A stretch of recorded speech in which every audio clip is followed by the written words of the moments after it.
कांग्रेस भी जाति जनगणना कहने लगी है। ये इसलिए कहने लगी क्योंकि उनका जो वोट था, खुद का जो वोट था, वो सब बीजेपी में चला गया। उन्हें वोट लेने के लिए जाति गणना करा रहे हैं। आजादी के बाद अगर किसी ने जाति गणना रोकी थी तो वो कांग्रेस पार्टी थी। नमस्कार, आप देख रहे हैं वीके न्यूज। मैं हूं सुनील राउत। 2024 की तैयारी राजनीतिक दलों ने शुरू कर दी है और 24 में तुरूप का इक्का विपक्षी दलों की ओर से उस जातीय जनगणना को बनाया जा रहा है जिसकी बात अभी से विधानसभा चुनाव के, अगर जिसे लोकसभा चुनाव का सेमीफाइनल माना गया, उसमें भी कांग्रेस पार्टी ने अपनाया।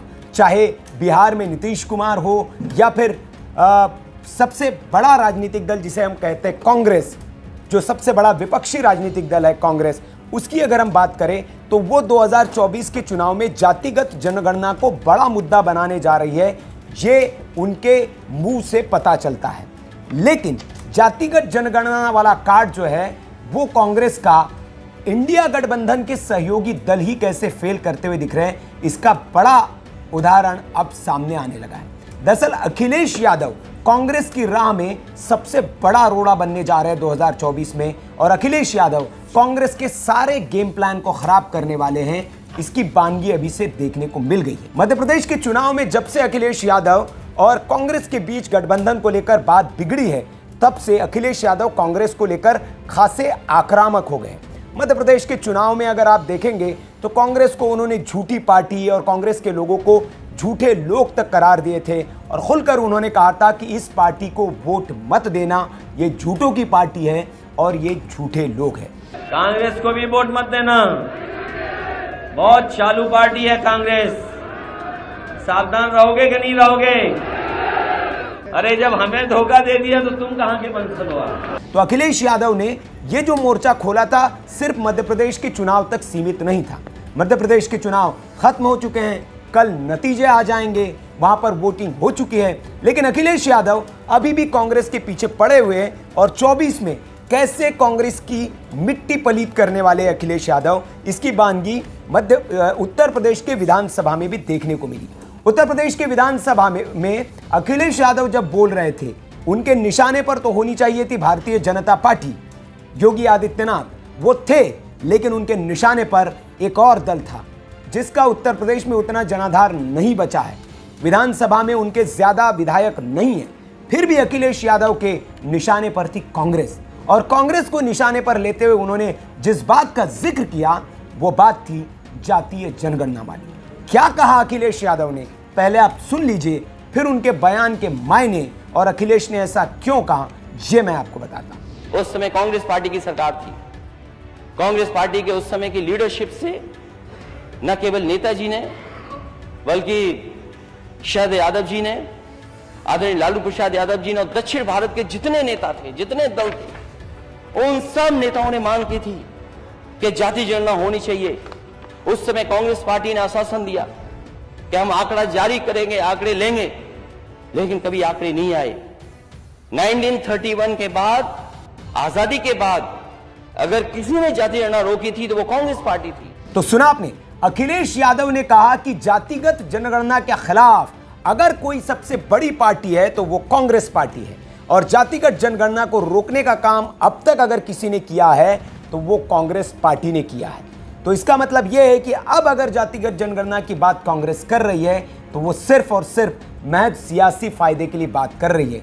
उन्होंने ये भी कहा कि जब लालू जी थे, मतलब उन्होंने अपने पिताजी मुलायम सिंह का भी जिक्र किया कि हम लोगों ने, तब उन्होंने अपने कार्यकाल के दौरान का जिक्र किया कि मैं भी सदन में सदस्य था लोकसभा में, और उस दौरान जब जातिगत जनगणना के आंकड़ों की बात, आंकड़े जारी करने की बात की जा रही थी, तब कांग्रेस पार्टी ने महज आश्वासन दिया और कांग्रेस पार्टी ने उन आंकड़ों को जारी नहीं होने दिया और कांग्रेस पार्टी सबसे बड़ा रोड़ा बनी।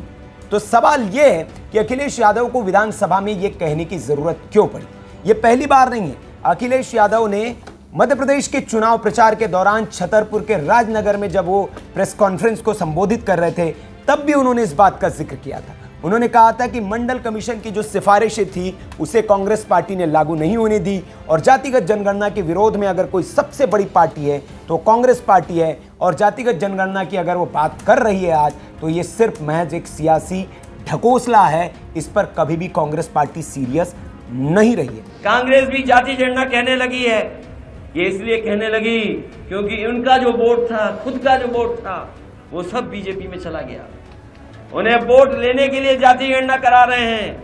हालांकि कांग्रेस पार्टी ये बड़ा दांव चलकर राजस्थान के चुनाव में हो, छत्तीसगढ़ के चुनाव में हो, तेलंगाना में, बाकी जगह उन्होंने जिस तरह से जातिगत जनगणना का जिक्र करके 2024 के चुनाव में एज लेने की कोशिश कर रही कांग्रेस, उस पर अब अखिलेश यादव आक्रामक मोड में उस मूव को, उस कांग्रेस के प्लान को फेल करते हुए दिख रहे हैं। तो अखिलेश यादव ने ये क्यों कहा? दरअसल इसके पीछे की रणनीति को अगर आप समझेंगे तो जातिगत वोट बैंक इस देश में अगर हम बात करें तो जातिगत राजनीति की जब बात होती है तो उसमें उत्तर प्रदेश, बिहार ये राज्य सबसे अग्रणी माने जाते हैं। और उत्तर प्रदेश में जिस MY समीकरण के सहारे समाजवादी पार्टी हो या बाकी राजनीतिक दल चुनाव जीतने की कोशिश करते हैं, उस MY फैक्टर में जातिगत समीकरण सबसे पहले अहम आते हैं। और कांग्रेस अगर जातिगत जनगणना की बात करती है तो ये अखिलेश यादव के वोट बैंक में भी सेंध जैसा होगा। इसलिए अखिलेश यादव पहले ही कांग्रेस के प्लान को फेल करने में जुट गए हैं ताकि वो कांग्रेस का जो जातिगत जनगणना वाला दांव है वो इस चुनाव में न चल पाए और जातिगत जनगणना के खिलाफ कांग्रेस को बताकर वो राहुल गांधी के प्लान को फेल करने में लगे हुए।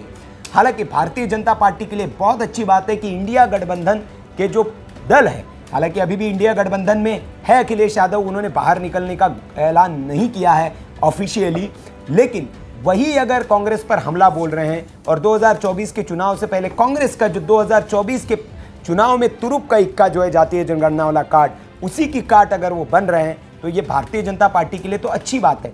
तो क्या फिर ये माना जाए कि 2024 में अखिलेश यादव ने ये तय कर लिया है कि वो इंडिया गठबंधन के साथ नहीं रहेंगे? क्या वे अकेले चुनाव लड़ेंगे या फिर किसी तीसरे मोर्चे पर बात हो रही है? क्योंकि इंडिया गठबंधन के सहयोगी दलों की अगर हम बात करें तो नीतीश कुमार उनसे खफा चल रहे हैं, अखिलेश यादव उनसे खफा चल रहे हैं, आम आदमी पार्टी ने मध्य प्रदेश में अपने अलग उम्मीदवार उतारे। तो क्या फिर कांग्रेस के अलावा 2024 के चुनाव में एक नया गठबंधन हमें देखने को मिलेगा? और क्या जातिगत जनगणना वाला ये जो दांव है विपक्ष का, ये फेल हो चुका है? क्यों?